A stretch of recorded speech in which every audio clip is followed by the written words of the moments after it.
ఘనమైన సాధనాలుగా వాడుకోవాలని సేవకుల కొరకు భారం కలిగి ప్రార్థించగలిగిన వారు కడవరి దినాల్లో లేవాలి. స్తోత్రం కలుగును గాక.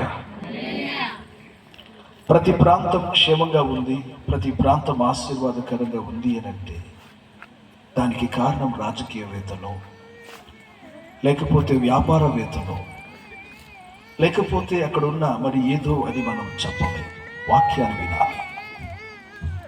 ప్రతి ప్రాంతం ఆశీర్వాదకరంగా ఉంది, ప్రతి ప్రదేశం దీవెనకరంగా ఉంది, అది ఇంకా నాశనం కాకుండా భద్రపరచబడుతుంది అంటే దానికి ప్రధానమైన కారణమే ఆ ప్రాంతంలో నివసిస్తున్న నీతిమంతుడైన దేవుని సేవకు. ఆ ప్రాంతం ఆ సేవకుని బట్టి దీవించబడుతుంది. ఆ ప్రాంతం ఆ సేవకుని బట్టి వెలిగించబడుతుంది. ఆ ప్రాంతం ఆ సేవకుని బట్టి కాపాడబడుతుంది. బైబిల్ గ్రంథములో మనం చదువుతాం. అబ్రహాము అడుగుతాడు, అయ్యా 50 మంది నీతిమంతులు ఉంటే, దేవుడు అంటాడు 50 మంది నీతిమంతులు ఉండినా నేను ఆ పట్టణమును నాశనము చేయను. 40, 30, 20, 10 అంటూ అడుగుతాడు. అతడు చేసిన ప్రార్థన దేవుడు ఆలకించి 10 మంది నీతిమంతులు ఆ స్థలమందు ఉన్నారు, నేను ఆ ప్రాంతాన్ని నశింపచేయను. What is the reason? కారణం ఏంటి? ప్రాంతాలు ఎందుకని నీతిమంతులుంటే నశింపబడవు? వాక్యాన్ని గమనించాలి. ఏ ప్రాంతమైనా ఏ ప్రదేశమైనా అది నాశనము కాకుండా సుభిక్షంగా ఉందంటే దానికి కారకులు ప్రధాన మంత్రుల్లో, ముఖ్యమంత్రుల్లో, వ్యాపారవేత్తలో మరొకరు కారు. నగ్న సత్యమేమనగా ఆ స్థలమందలి ఉన్న నీతిమంతుల వలనే ప్రతి ప్రాంతం కాపాడబడుతుంది, భద్రపరచబడుతుంది. శరీర సంబంధాలకు నా మాటలు అర్థం కావు, కానీ ఆధ్యాత్మికమైన కనులు తెరవబడిన వారికి నేను చెప్పుచున్న మాటల యొక్క లోతు, దాని పరమార్థం అర్థమవుతుంది. అందుకనే కడవరి దినాలలో నీతిమంతులు లేవాలి సున్నామమున. కడవరి దినాలలో నీతిమంతులైన దైవ జనులు లేవనెత్తబడాలి సునామమున. స్తోత్రం చెప్పండి గట్టిగా. నీతిమంతులైన సేవకులు ఏ ప్రాంతంలో అయితే ప్రకాశిస్తారో నిశ్చయముగా ఆ ప్రాంతం దీవించబడుతుంది సున్నామమున. ఆ ప్రాంతంలో చీకటి ఏలుబడి చేయలేదు. ఏమి దానికి కారణం? ఎందుకు చీకటి ఏలుబడి చేయలేదు? దానికి కారణం నీతిమంతుడు ఆ స్థలమందలి ఉన్నారు కాబట్టి. కాగా మీ అందరికీ నేను చెప్పాలనుకుంటున్నాను, మీ సంఘాలలో ఆదివారపు ఆరాధనలు జరుగుతాయి, మీ సంఘాలలో ఉపవాస ప్రార్థనలు జరుగుతాయి, కొన్ని సంఘాలలో స్త్రీల కూడికలు, పురుషుల కూడికలు, యువకుల కూడికలు, సండే స్కూలులు, స్వస్థత ప్రార్థనలు, అభిషేక ప్రార్థనలు, తైలాభిషేక ప్రార్థనలు, గోనెపట్ట ప్రార్థనలు, దానియేలు ప్రార్థనలు, ఇక చెప్పుకుంటూ పోవచ్చు. నానా విధములైన ప్రార్థనలు జరుగుతవి. కానీ ఈ దినాలలో సంఘాలలో సేవకుల కొరకు ప్రత్యేకించి 1 గంట సేపైనా వెళ్ళి ప్రార్థన చేద్దామన్న గమనం ఎవరికి లేదు. నా మాటలు గమనించగలగాలి. వాక్యాన్ని వింటున్న వాళ్ళరా, వాక్యాన్ని వింటున్న వాళ్ళరా, రథములు నడుపుచున్న రథసారథి క్షేమముగా లేనప్పుడు రథము ఏ మార్గములో వెళ్ళాలో తెలియదు. రథమును కూర్చున్నవాడు ఆ గమ్యమునకు చేరుతాడో లేదో తెలియదు.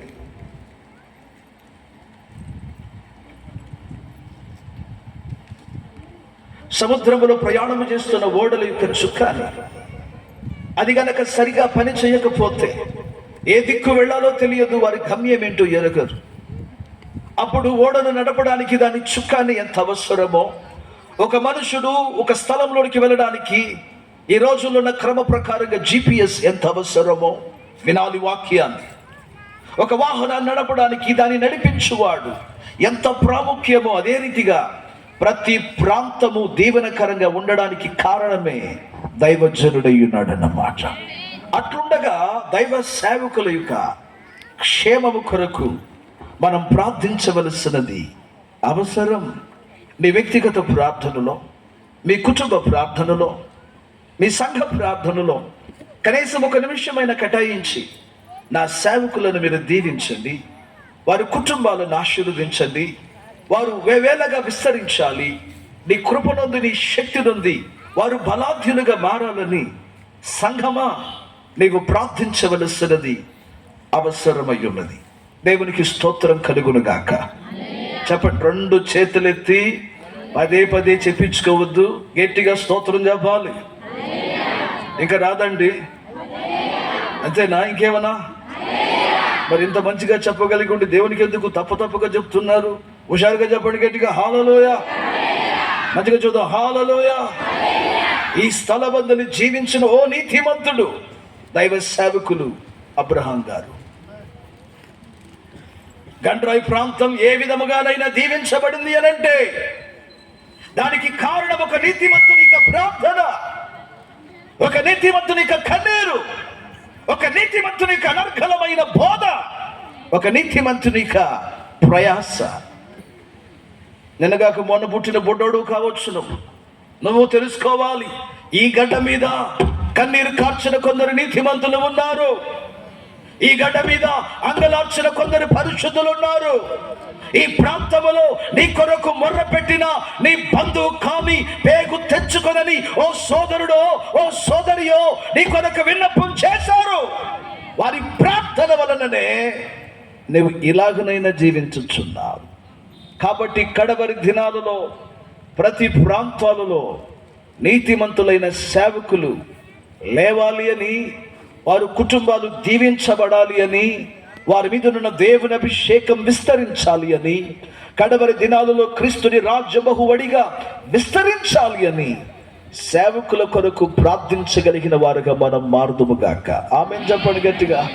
ఒక ఇంటిలో ఉన్న తండ్రి సరైన వాడు కాకపోతే ఆ ఇల్లంతా ఎలాగున్నా హస్తవ్యస్తంగా మారుతుందో, అదే రీతిగా ఒక సంఘములో ఉంటున్న, ఒక ప్రాంతంలో ఉంటున్న సేవకుడిగా అతడు సరి అయిన స్థాయిలో నిలబడినప్పుడు ఆ ప్రాంతం అంతా చీకటిమయమే, ఆ ప్రాంతం అంతా వ్యాధులమయమే, ఆ ప్రాంతం అంతా దెయ్యములమయమే, ఆ ప్రాంతం అంతా అంధకారం ఏలుబడి చేస్తుంది. అయితే ఎవరైతే తన నడుమును కట్టుకుని మండుచు ప్రకాశించుచున్న దివిటి వలె ఉంటారో, ఆ ప్రాంతములో ఏ దిక్కులో ఉన్న అంధకారములైనా దేవుడు అతనికి అప్పగే చెప్తాడు. నిజముగా ఆ ప్రాంతములో ఉన్న వ్యభిచారులు మారుతారు, త్రాగుబోతులు వారి అలవాటులను మారుతారు. ఆ ప్రాంతములో ఉన్న ప్రతి విధమైన లైంగిక సంబంధమైన పాపములు మట్టుబెట్టబడుతవి. ఆ ప్రాంతములో ఉన్న ప్రతి విధమైన దౌర్జన్యములు, దుర్మార్గతలు తొడబులయబడుతుంది. ప్రజలు సన్మార్గులుగా మారుతారు, క్రీస్తును అనుసరించి వారుగా మార్చబడతారు. వింటున్నారా? దిక్కులు చూస్తున్నారా? ఏం చేయాలి? అన్ని విన్నాక అలాగే చూస్తారు ఏంటంటే, ఏం చేయాలి? అది మాకు తెలుసు. ఎవరి కోసం? అది ఎప్పుడు మా ఇంటికి రా అయ్యా, మా కోసం ప్రార్థన చేయ్యా, నడినెత్తి నుంచి అరికాళ్ళ వరకు, చిన్న దగ్గర నుంచి పెద్ద దాని వరకు, ప్రతిదాని గేదెల దగ్గర నుంచి స్తోత్రం కలుగును గాక పంట వరకు ప్రతిదానికి. అంతేనా కాదా? మా ఊళ్ళో అంతే. విత్తనాల వరకు, పొలాలు మొదలుకుని బోరు కొరకు, వింటున్నారా, ఎరువు కొరకు ప్రతిదానికి ప్రార్థన చేయించుకుంటారు మా ఊరు విశ్వాసులు. ప్రతిదానికి ప్రార్థనలు చేయాలి. కడవరి దినాలలో దేవుని మాటను వింటున్న వారులారా, సంఘానికి ఒక వైరాగ్యం కావాలి. ఏంటి ఆ వైరాగ్యం? నా సేవకుడు ఈ కడవరి దినాలలో ఒక నీతిమంతుడై నా ప్రాంతంలో రగిలించబడాలి, మండించబడాలి. ఆ వైరాగ్యం నీలో ఉండాలి. ఇస్తున్నాము చెప్పరేవండి హుషారుగా. కాబట్టి ప్రియులారా, కడవరి దినాలలో సేవకుల కొరకు ప్రార్థన చేయాలి. కొంచెము క్రింద పెట్టడు కానీ ఇంట నుండి వారందరికీ వెలిగించుటకు దానిని దీపస్తంభం మీద పెడతాడు. ఎందుకని దీపము దీపస్తంభం మీద పెట్టబడాలి? అది ఇంటిలో ఉన్న వారందరికీ వెలుగునివ్వాలి. వినాలి వాక్యాన్ని. ముఖ్యంగా సేవకులు ఇక్కడ ఉంటే ప్రతి వారికి మాట చెప్తున్నా, సేవలో ఎదగాలని ఆశపడుతున్న వారికి మాట చెప్తున్నా. కడవరి దినాలలో దేవుని మాటలు వింటున్న ప్రియులారా, మనం ఎవరమైనా సరే ఈ కడవరి దినాలలో వింటున్నారా, దేవుని సేవకులైన వారు సరైన రీతిగా ప్రకాశించడం అవసరం. ఏలయనగా బైబిల్ గ్రంథం అంటుంది, దీపము సరిగా ప్రకాశిస్తున్నప్పుడే ఎక్కడ ఫలమున్నది, ఎక్కడ మెరుకున్నది, ఎక్కడ ఆపదున్నది, ఎక్కడ సుభిక్షం ఉన్నది అని ప్రజలకు కనబడుతుంది. వింటున్నారా? నీ వాక్యము నా పాదములకు దీపమును, నా త్రోవకు వెలుగునయున్నది అని భక్తుడు అన్నాడు.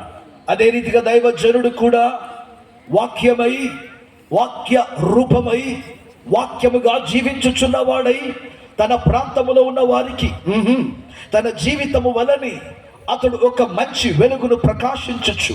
తన మాటలలో, తన క్రియలలో తాను వెలిగించబడుతున్న వాడై ఉండాలి. ఎప్పుడైతే దేవుని సేవకుడు వెలుగుచున్నవాడై ఉంటాడో అప్పుడు సంఘానికి సరి అయిన మార్గమును చూపగలిగిన వాడై ఉంటాడు. సంఘానికి సరి అయిన ఉపదేశం చేయగలిగిన వాడై ఉంటాడు. సంఘాన్ని సరి అయిన మార్గములో నడిపించగలిగిన వాడై ఉంటాడు. గుడ్డివాడు మరొక గుడ్డివానికి త్రోవ చూపిన ఎడల ఇద్దరును గుంటలో పడును కదా. అలాంటప్పుడు మనోనేత్రములు వెలిగించబడిన దైవజనుడు అతడు ప్రకాశించాలి. నీవు ప్రకాశించిన చేత అనేకులు కూడా గుంటలో పడకుండా కాపాడబడడానికి హేతుగా ఉంటుంది. నా ప్రార్థన కడవరి దినాలలో ఒకటే, ప్రతి దైవజనుడు ప్రకాశించుచున్న ఓ దీపములాగా మారాలి. సున్నామమున చెప్పండి గట్టిగా, మంచి చెప్పాలి. హల్లెలూయా. ఊర్లో ఉంటున్న ప్రెసిడెంట్ గారు, ఊర్లో ఉంటున్న నాయకులు, ఊర్లో ఉంటున్న వ్యాపారవేత్తలు, ఊర్లో ఉంటున్న పెద్దవారు, నమస్కారమునకు యోగ్యులు, ఊర్లో ఉంటున్న యవనులు, ఊర్లో ఉంటున్న తల్లులు, తండ్రులు వింటున్నారా? వీరందరూ అనేక మంది పాపం సర్వ సత్యం ఎరగకుండా అనేక మంది ఉండవచ్చు. జ్ఞానవంతులే, తెలివి కలిగిన వారే, సంపన్నులే, భూస్వాములే, పలుకుబడి కలిగిన వారే అయినను అనేక మంది అంధకారములో జీవించుచున్నారు అనే సత్యమును కూడా ఎరగని వారు ఎందరో ఉన్నారు. అలాంటి వారు వెలుగులోనికి రావాలనంటే దైవజనుడు దేనికి రాజీ పడని వాడై దేవుని పాదాలు ఎదుట మండుచు రగులుచున్న సేవకుడైనప్పుడు అతడు ఆహాబు ఎదుటను నిలబడగలడు, దేవుని ప్రజల ఎదుటను నిలబడగలడు. దేవునికి స్తోత్రం కలుగును గాక. కడవరి దినాలలో ప్రతి దైవజనుడు ప్రకాశించుచున్నవాడై ఉన్నప్పుడు ఏయ్ అని గద్దించగలడు. వింటున్నారా? ఓ దైవజనుడు మండుచు ఉన్నప్పుడు అతడు ఎవరైనా సరే వానికి బుద్ధి చెప్పి సరైన క్రమములో నడిపించగలడు. నేను ప్రభుని కోరుకుంటున్నాను, మనుషులకు భయపడని. వింటున్నారా? ఫెలిక్సునకును, పేస్తునకును, అగ్రిపాలకును, బెల్తెషాజరుకును, నెబుకద్నెజరుకును, ఫరోలకును, హేరోదులకును, పిలాతునకును భయపడని దైవజనులు కడవరి దినాలలో లేవాలే. యేసుక్రీస్తునామమున కాలం ఎట్లున్నా, పరిస్థితులు ఎట్లున్నా అనర్కలముగా దేవుని మాటలను ఉన్నది ఉన్నట్లుగా జీవితముతోనూ అవసరమైనప్పుడల్లా మాటలతోనూ బోధించగలిగిన దైవ సేవకులు లేవాలి. యేసునామమున చెప్పండి మంచిగా హల్లెలూయా. మంచి చెప్పాలి హల్లెలూయా. సేవకులను గెలిపించండి అనేది నా ప్రార్థన. ఎవరు గెలిపించాలి? సేవకులను గెలిపించాలి. అంటే ఆ మాట అర్థం ఏంటి? వారి నిమిత్తమై భారముతో ప్రార్థన చేయి. ఈ సంవత్సరము పుట్టి 4 నెలలు అయినాయి. చెప్పగలవా? గుండెల మీద చేతులు వేసుకొని నా సేవకుని కొరకు ఈ 4 నెలల్లో గంట సేపు